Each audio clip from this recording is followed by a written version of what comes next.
নমস্কার। সপ্তম pay commission নিয়ে মন্ত্রিসভায় ঐতিহাসিক সিদ্ধান্ত। আমরা মেন পয়েন্টগুলো শুধু আজকে আলোচনা করব যে ঐতিহাসিক সিদ্ধান্তে যে সপ্তম পে কমিশন নিয়ে কি মন্ত্রিসভায় আলোচনা হলো, ডিএ, বেতন বৃদ্ধি সরকারি কর্মচারীদের, এছাড়াও আরো যেগুলো মেন পয়েন্ট সেগুলো শুধু আমরা এক নজরে দেখে নিব। এবং এর সাথে আমরা জেনে নেব যে পশ্চিমবঙ্গ সরকারি কর্মচারীদের যে বেতনের যে সংশোধনের সর্বশেষ পরিস্থিতি সেটাই বা কি আছে। তো সবার আগে আমরা জানিয়ে দিই যে প্রথম যে সপ্তম যে বেতন কমিশনের গঠন সেটা কিন্তু মন্ত্রিসভা থেকে অনুমোদিত সম্পন্ন হয়ে গেছে। রাজ্য সরকারি কর্মী, শিক্ষক, পুরসভা ও পেনশনভোগীদের জন্য একটি দীর্ঘ যে প্রতীক্ষিত যে ধাপ সেটাও কিন্তু এখান থেকে কিন্তু নজরে আসছে। যে সুপ্রিম কোর্টের যে ডিএ বা বকেয়া মামলার যে রায় বাস্তবায়নের ব্যাপারে কিন্তু ইতিবাচক ইঙ্গিত পাওয়া যাচ্ছে। বকেয়া মেটানো এবং বেতন বৃদ্ধির সম্ভাব্য শতাংশ নিয়ে ৮ জুন ২০২৬ পর্যন্ত সর্বশেষ রূপরেখা। এটা ৮ জুন হবে না, এটা হবে ৪ জুন, অর্থাৎ আজকে। আজকে কিন্তু যে আমাদের বেতন বৃদ্ধির জন্য যে আজকে লাস্ট আমরা যতটা আপডেট পেয়েছি তাতে পর্যন্ত যেটা যেটা খবর পাচ্ছি সেটা কিন্তু এই ভিডিওটির মাধ্যমে তোমাদেরকে জানানো হচ্ছে। যে মেন পয়েন্টগুলো শুধু আলোচনা করবো। মূল লক্ষ্য কেন্দ্রীয় কাঠামোর সাথে বৈষম্য দূর করা। বেতন সংস্কারের প্রক্রিয়া কিন্তু চালু হচ্ছে। সামঞ্জস্য বিধান শুরু হচ্ছে। এর সাথে কি হচ্ছে মূল্য যে স্ফীতির সমাধান সেটাও কিন্তু দেখা যাচ্ছে।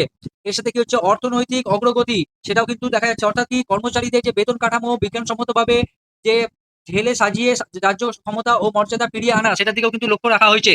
মেন আর ডিটেলস আমরা বলবো না, এদিকে বড় করে নাহলে অনেকটা বড় ভিডিও হয়ে যাবে। তোমরা পয়েন্ট থেকে বুঝে নাও, যদি কোনো রকম সমস্যা হয় বুঝতে অবশ্যই জানাবে, আমি বলে দিচ্ছি। আচ্ছা, কমিশন গঠন শুরু হয়ে যাবে যে নীতিগতভাবে সপ্তম পের যে রাজ্যের যে বেতন কমিশনের যে গঠন ক্ষেত্রে রাজ্য ক্যাবিনেটের চূড়ান্ত সম্মতি ও সিলমোহর কিন্তু প্রদান করা অলরেডি হয়ে গেছে। অর্থাৎ সিলমোহর কিন্তু পড়ে গেছে। বেতন কাঠামো পরিচালনা, বেতন কাঠামো কিরকম আছে এটা একটু বলতেই হবে। যে কমিশন রাজ্য কর্মচারীদের মূল বেতন, পেনশন কাঠামো, যে গ্র্যাচুইটি ও অনুশোষিক যে ভাতা গম্ভীরভাবে খতিয়ে দেখে যে সুপারিশপত্র সেটা কিন্তু তৈরি করবে। এছাড়া কি হচ্ছে কোষাগারের বরাদ্দ, রাজ্যের বিপুল আর্থিক ঋণের বোঝা থাকা সত্ত্বেও কর্মচারীদের দীর্ঘদিনের ক্ষোভ প্রশমনে সরকার একটি পজিটিভ নীতি গ্রহণ করেছে। তার মানে তোমরা বুঝতেই পারছো যে ঐতিহাসিক যে সিদ্ধান্ত নেওয়া হয়েছে পে কমিশন নিয়ে সেটা কিন্তু অনেকটাই মূল্যবান এবং গুরুত্বপূর্ণ হতে চলেছে সরকারি কর্মচারীদের জন্য। সপ্তম পে কমিশনের যে আওতাভুক্ত কারা কারা পড়ছে এই সপ্তম পে কমিশনের মধ্যে, প্রায় ১০ লক্ষেরও বেশি পরিবার এই নতুন কমিশনের সুবিধা পেতে চলেছেন। রাজ্য সরকারি কর্মী, শিক্ষা প্রতিষ্ঠানের কর্মী, বোর্ড ও নিয়োগ বোর্ড ও নিয়মে কি আছে বিভিন্ন সরকারি যে স্বশাসিত সংস্থা, স্থানীয় বোর্ড, কর্পোরেশন ও মিউনিসিপ্যালিটির সমস্ত স্তরের কর্মীরা কিন্তু এর মধ্যে পড়ে আছে। এছাড়াও রাজ্যের এই যে উপরে যেগুলো বললাম এগুলো কিন্তু সমস্ত সরকারি কর্মচারী যতজনা আছে সবাই কিন্তু পাচ্ছে। অনুমোদন প্রাপ্ত সংস্থা, রাজ্য সরকারের আওতাধীন এবং অনুদান প্রাপ্ত অন্যান্য সমস্ত রেজিস্টার্ড প্রতিষ্ঠানের কর্মী, অর্থাৎ এনারাও কিন্তু বাদ যাচ্ছে না, সবাই কিন্তু এই আওতার মধ্যে পড়ছে।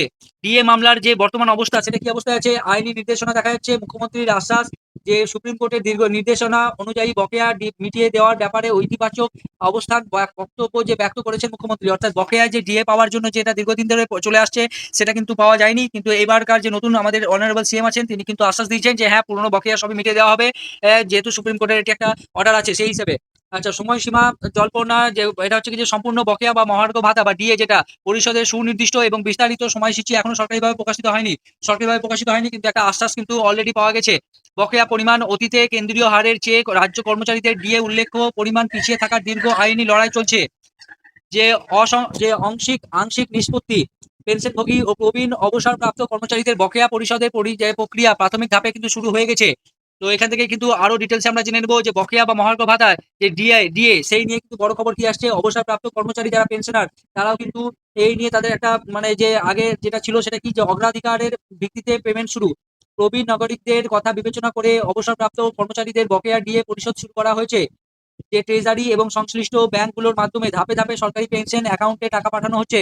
এর সাথে কি আছে সম্ভাব্য বিশ্লেষণা, যে এটা কিন্তু সরকারি ঘোষণা ছিল, যে এখানে আমি দেখাচ্ছি এই যে এখানে আছে সরকারি ঘোষণা, এটা ঘোষণা ছিল এটা। আর সম্ভাব্য বিশ্লেষণ যেটা ভাবা হচ্ছে বা বিশ্লেষণ করা হচ্ছে যে কর্মরত লক্ষাধিক কর্মচারীদের সম্পূর্ণ বকেয়া মিটিয়ে দেওয়ার নির্দিষ্ট আইনি সময়সূচি এখনো আনুষ্ঠানিকভাবে যে অমীমাংসিত এরকম ভাবা হচ্ছে, এগুলো কিন্তু না।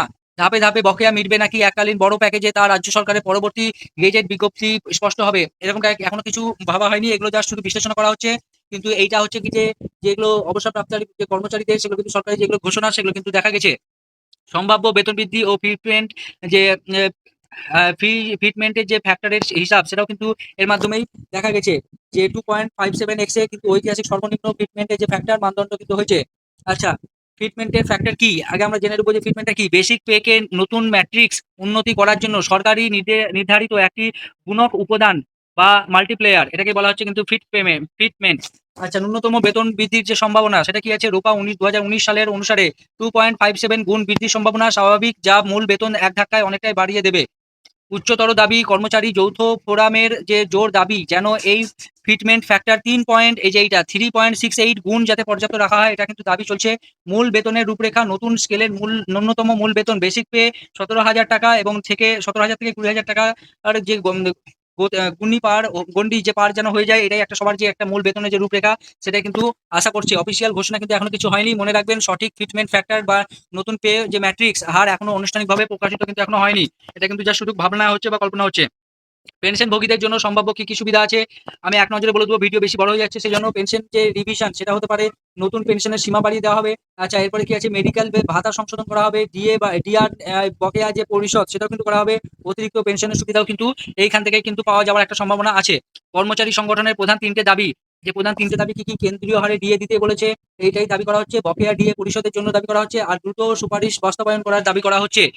আর কিছু নেই সেরকম। এখানে আছে ষষ্ঠ পে কমিশনের যে বনাম প্রত্যাশিত সপ্তম, ষষ্ঠ যে পে কমিশন ছিল সেটা বনাম সপ্তম পে কমিশন। আগে ছিল 17,000 লেভেল 1 এন্ট্রি, এখন এটাকে 20 থেকে 26,000 সম্ভাব্য অনুমান করা হচ্ছে।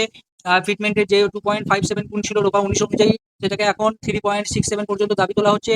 রাজ্যে সুনির্দিষ্ট হারে সীমাবদ্ধ ও পিছিয়ে ছিল, এখন কেন্দ্রীয় ডিএ হারে যাতে সম্পূর্ণ যে সমতা সেটা যাতে প্রধান দাবি, এটাই কিন্তু দেওয়া হয়, যাতে এটা বলা হচ্ছে। সর্বজনীন ভাবে মাসে 500 টাকা মাত্র ছিল আগে, এখন কিন্তু 15 থেকে 20,000 1500 থেকে 2000 মানে 2,000 টাকা প্রতি মাসে যাতে দেওয়ার দাবি, যে একটা সর্বনিম্ন, সেটা কিন্তু এসেই যাচ্ছে। বর্তমানে যে কাজের যে কর্মরত রয়েছেন, বর্তমানে কাজ যেটা কার্যকর রয়েছে। আচ্ছা, এটা কি বাস্তবায়নের পরিস্থিতি, এই যে এইটা হচ্ছে বাস্তবায়নের যে বর্তমান স্থিতি, সেটা বর্তমানে কার্যকর রয়েছে। কমিশন গঠনের নীতিগত অনুদান লাভ 4 জুন থেকে কিন্তু এটা দেখাচ্ছে যে এটা হবার এখন পর্যন্ত আপডেট এটাই আছে। আচ্ছা, আর এখানে সপ্তম পে কমিশন বাস্তবায়নের সম্ভাবনা, এগুলো এখনো অতটা ইম্পর্টেন্ট কিছু নেই। মোটামুটি এইটাই ছিল ভিডিওর আজকের যে মূল আমাদের।